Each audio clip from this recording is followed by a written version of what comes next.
Susunan tata surya kita berasal dari mana? Halo guys, selamat datang kembali di channel Bicara. Seperti yang kalian ketahui, bahwa terdapat 8 planet di tata surya kita ini. Mulai dari Merkurius hingga Neptunus. Well, sebenarnya masih ada planet Pluto. Tapi planet Pluto itu adalah planet kerdil sehingga kita nggak akan bahas di video kali ini. Oke, kita balik lagi ke topik. Dari mana susunan tata surya kita berasal? Well, untuk menjawab pertanyaan tadi, sudah kita siapkan video dan topiknya nih. Tapi sebelum pembentukan tata surya, jawaban pertanyaan mengenai susunan tata surya bisa kita awali dengan asal-usul pembentukan tata surya. Seperti yang kita tahu, tata surya ini awalnya terbentuk dari kumpulan gas dan debu yang berputar di luar angkasa, kemudian membentuk sebuah awan molekul raksasa. Awan molekul raksasa ini didominasi dengan hidrogen dan helium, serta karbon, nitrogen, dan silikat dengan jumlah yang lebih sedikit. Kemudian, molekul awan raksasa ini mengalami peluruhan gravitasi.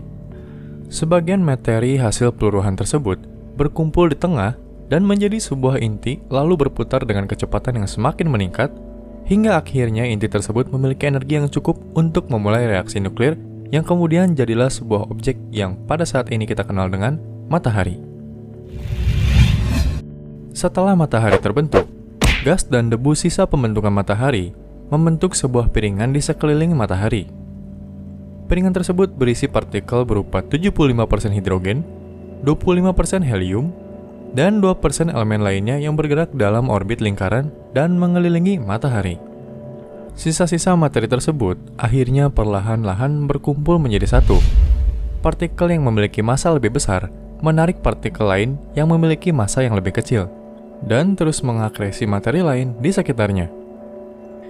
Hingga pada akhirnya, seluruh sisa partikel itu membuat sebuah inti planet atau protoplanet. By the way, protoplanet bisa dibilang sebagai embrio dari suatu planet atau calon bakal jadi planet. Nah, kita sudah membahas bagaimana matahari terbentuk serta bagaimana protoplanet terbentuk. Tapi mari kita kembali ke pertanyaan sebelumnya. Dari mana susunan planetnya itu berasal? Susunan planet di tata surya kita ini tidak diurutkan secara abjad atau berdasarkan ukurannya guys. Susunannya terjadi secara alami karena adanya perbedaan suhu di bagian dalam serta bagian luar tata surya, serta pengaruh gravitasi dari matahari. Pada bagian dalam tata surya, yaitu bagian yang lebih dekat dengan matahari, suhu di sekitarnya akan menjadi lebih panas dibandingkan suhu bagian luarnya. Maka, pada bagian dalam tata surya terbentuk planet-planet berbatu yang terdapat unsur logam atau batuan, karena jika terdapat es, air, atau gas, sudah dipastikan partikel tersebut akan cepat menguap. Selain dari itu, pembentukan planet di bagian dalam tata surya dipengaruhi oleh gravitasi matahari yang lebih besar, sehingga materi-materi berat dan padat berkumpul di dekat matahari akibat gravitasi matahari yang lebih besar. Sebagian materi padat yang tidak termakan oleh matahari saling bertabrakan dengan protoplanet tadi sampai membentuk sebuah planet. Jadi, terbentuklah planet-planet batuan seperti Merkurius, Venus, Bumi, dan Mars yang berukuran kecil. Oke, sekarang mari kita lihat ke bagian luar tata surya. Pada bagian luar tata surya, suhunya semakin dingin, dan pada jarak yang jauh, partikel es dan gas tidak mudah menguap. Jadi di sanalah tempat terbentuknya planet-planet es dan gas. Walaupun planet-planet tersebut memiliki unsur gas dan es, intinya tetaplah sebuah inti berbatu. Inti planet yang disusun oleh batu, logam, dan serpihan es ini membentuk inti planet raksasa. Ia mampu membangun inti yang sangat besar karena materi yang ada di sekitarnya tidak tertelan oleh matahari, dikarenakan jaraknya yang cukup jauh.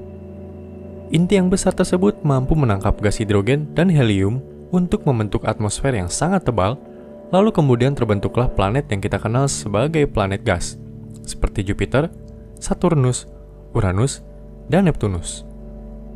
Setelah melakukan akresi pada sisa partikel debu dan gas itu, dan membentuk susunan mereka, planet-planet ini akhirnya mendingin dan terbentuklah susunan planet di tata surya kita yang seperti sekarang ini, yaitu 4 planet batuan di bagian depan dan 4 planet raksasa di bagian belakang atau luar tata surya. Oh ya, by the way, akresi dalam astrofisika itu adalah suatu proses pertumbuhan sebuah objek di mana gravitasi objek tersebut menarik lebih banyak materi